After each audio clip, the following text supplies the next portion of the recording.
జగన్ మీటింగ్కి వెళ్ళి వచ్చేవాళ్ళే కదండి. నా భర్తనే కోల్పని చేసాడు, సమాధి చేసేసారు కదండి. మరి వాళ్ళే కదండి జగన్ మీటింగ్కి వెళ్ళబట్టే ఇలా జరిగించారు.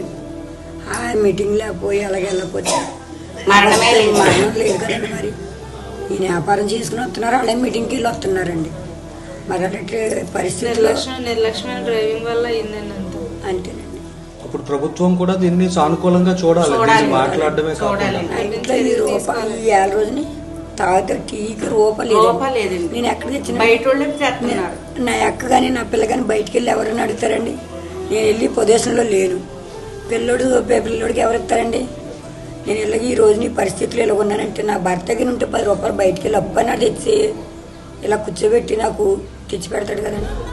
అసలు తలపాతి లేనప్పుడు నాకు ఇంకా పోషించుకోలేరండి. నా చేతిలో కార్యక్రమం చేతను కూడా రూపాయలేదు. లేకుండా చేస్తారండి. జగన్ గారు మీటింగ్కి వెళ్ళి వచ్చారు కదమ్మా. అవునండి. మరి జగన్ గారి వైపు నుంచి ఏమన్నా స్పందన ఉందా పార్టీ నుంచి? కానీ ఏమీ లేక అసలు పరిచయానికే రాలేదండి ఇంతవరకు. ఈ 4 రోజులు పరిచయం చేస్తానికి రాలేదండి. అలాంటి ఆయన మాకు ఏం సాయం చేశాడని నేను ఏం చెప్పనండి. చేస్తారన్న నమ్మకం అన్నా ఉందా? నాకు నమ్మకం లేదండి. ఇప్పుడు ఈ కార్యానికి కూడా మాకు రూపాయలు లేదండి చేతిలోను. ఇప్పుడు ఏం చేయాలని మేము ఎంత ఇది పడుతున్నామండి మేము. మరి అలాగైతే ఎలాగండి? కఠిన ఆయన శిక్ష పడాలి కదండి వాళ్ళకి. ఆయన లేకపోతాడండి. ఆ పరిస్థితి ఏంటండి? ఆఖరైతే సావే కదండి. మేముండి కూడాను ఎంత బాధాకరమండి. ఒకసారి మీరు ఆలోచించండి. ఎవరైనా సరే అండి మమ్మల్ని అసలు దర్శించడానికి కూడా అలా రాలేదండి. మేము ఎంత మాత్రం రెక్కల మీద వాళ్ళమండి. కూలి పని తెస్తే కూడిండి, లేకపోతే లేదు. మమ్మల్ని అలాగ అన్యాయం చేసేసి వెళ్ళిపోరండి ఆయన. కనిపించే ఇల్లు కూడా అప్పు మీద అప్పండి. ఇది 7,000 కట్టాలి నెలకు వచ్చి. మీరు ఆలోచించండి. ఆ అప్పులే తీర్తాడండి, పిల్లల్నే పోషిస్తాడు. ఆ పిల్లోడు చూస్తే అలాగ ఉన్నాడండి. ఒక్కడే కొడుకండి. ఇప్పుడు ఆ పిల్లోడి పరిస్థితి ఏంటండి? ఈవిడంటే ఒక ఇంటికి వెళ్ళిపోయిందండి. నా చెల్లెల్ని ఎలా పోషిస్తాడండి? ఆ పిల్లోడు కూలి పని లేదు, ఈ పిల్ల వెళ్ళలేదండి. చాలా నరకంగా ఉందండి ఆ అబ్బాయి లేక మాకు. చిన్నపిల్లలనే చిన్నోడు కాదండి, ఆడు చిన్నోడు పనులు చేస్తలేదు. గంజాయిలు, ఈ తాగుడు, ఇవి. ఇంత పిల్లోడు కూడా తాగుడండి, గంజాయిలేనండి. మరి ఆరి చేతనే కాదండి మనం ఇప్పుడు నా మధ్యన గుద్దేసి వెళ్ళిపోరండి. ఇప్పుడు ఏదో మహానుభావుడు ఎవరో వచ్చి ఆ పిల్లోడిని ఇదయ్యాడండి. లేకపోతే మేము ఏం చేయాలి చెప్పండి? మాకు ఆ శవం కూడా దొరకపోయింది, మాకు కూడా చూడకపోదు. కానీ మా నాన్నగారికి యాక్సిడెంట్ అవుతుందని అనుకోలేదు. కుర్రోళ్ళు ఎలాగున్నారంటే చాలా ర్యాష్గా డ్రైవ్ చేస్తున్నారు. మనం కరెక్ట్గా వెళ్ళినా వచ్చేవాళ్ళు కరెక్ట్గా రావాలి. వెళ్ళిన వాళ్ళు ఎలా వస్తారో తెలియట్లేదు.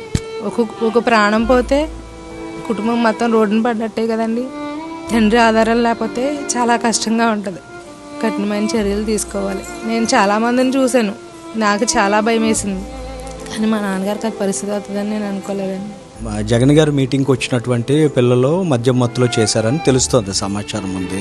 దీని మీద అంటే వాళ్ళ వైపు నుంచి ఏమన్నా కనీసం స్పందన ఉందా? అసలు మాట్లాడారా మీతో? మీకు ఏమన్నా కాస్త ధైర్యం చెప్పే ప్రయత్నం చేశారా? మాకైతే ఎవరు వచ్చి చెప్పలేదండి.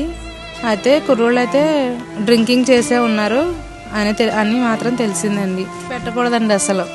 చిన్నపిల్లలు లేదు, ఎవరైనా ఒకటే. పెద్దవాళ్ళైనా తాగితే మత్తులో ఏం తెలుస్తుందండి? ఎవరైనా ఇంకో కుటుంబానికి అన్యాయమే కదండి. వాళ్ళు బాగానే ఉంటారు, మహా అయితే జైలుకి వెళ్తే కొన్ని సంవత్సరాలు ఉంటారు, తిరిగి వచ్చి మళ్ళీ మామూలే. మళ్ళీ ఇంకోటి చేస్తే ఏం చేస్తారు? ఇంకో కుటుంబం అవుతుంది కదా. వాళ్ళంతా నిర్లక్ష్యంగా గుద్దేసి వెళ్ళిపోయారు, వదిలేసి వెళ్ళిపోయారు. కనీసం అంబులెన్స్ ఫోన్ చేసి ట్రీట్మెంట్ పోని వాళ్ళు వెళ్ళారు. వాళ్ళతో పాటు మా నాన్నగారిని కూడా పోని ప్రైవేట్ హాస్పిటల్ తీసుకెళ్ళి ఇలా చేర్చామమ్మా మీరు రండి అంటే మేమన్నా బాగు చేయించుకుందాం కదండి. అప్పు చేసన్నా బాగు చేయించుకుందాం కదా. లేదు, వదిలేసి వెళ్ళిపోయారంట. వదిలేసి వెళ్ళిపోయి వాళ్ళు అనన్న వాళ్ళు బాగానే ఉన్నారు. ఎవరు పోయారు? మేము పోయారు. మేము బాధపడుతున్నామండి. ఈ వీడియో నచ్చితే లైక్ చేయండి. అలాగే మా ఛానల్ ని ఫస్ట్ టైం కనుక చూస్తున్నట్టయితే ఇప్పుడే సబ్స్క్రైబ్ చేసుకుని పక్కనే ఉన్న గంట సింబల్ ని యాక్టివేట్ చేసుకోండి. అప్పుడే మేము పెట్టే ప్రతి వీడియో మీకు నోటిఫికేషన్ గా వస్తుంది. అలాగే ఈ వీడియో పూర్తిగా చూసినందుకు ధన్యవాదాలు.